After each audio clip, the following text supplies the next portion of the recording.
These names are prophecies and promises that take you from the cradle to the cross to the crown.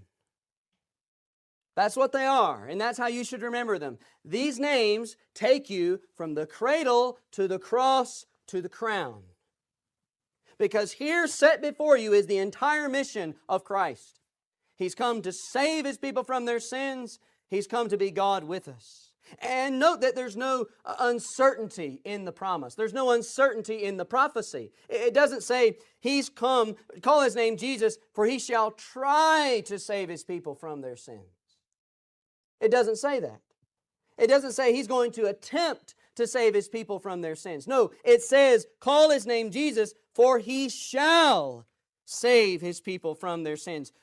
Call His name Emmanuel, not because He's going to try and be God with us, not because He's going to try and reconcile sinners to God. No, call His name Emmanuel because He is God with us. Certainty. And this, as I say, takes you from the cradle to the cross and to the crown.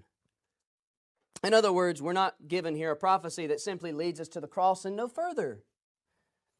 My friends, I trust you all know that if Jesus simply died on the cross and did not rise again, we would have no salvation.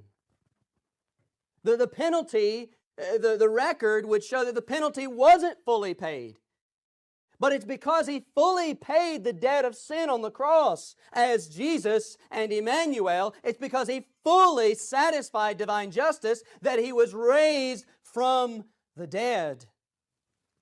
And, of course, has the crown. For He ascended up on high. He led captivity captive. He sat down at the right hand of the Father. And that's why I say these names take you from the cradle to the cross to the crown. That's very important this time of year. Because many people are fond of being very sentimental and thinking about the cradle of our Lord. But they're not so fond of thinking about the cross of our Lord. Many love to imagine or think upon, stare at depictions of Christ in a manger, but they do not delight in thinking about Christ hanging from a cross. And yet these names take us there. And they take us beyond to the crown, to the risen Christ, because there's no uncertainty here. There's no possibility of failure here. There's no question that this, from the very beginning, is what He came to do, to save His people from their sins, to be God with us.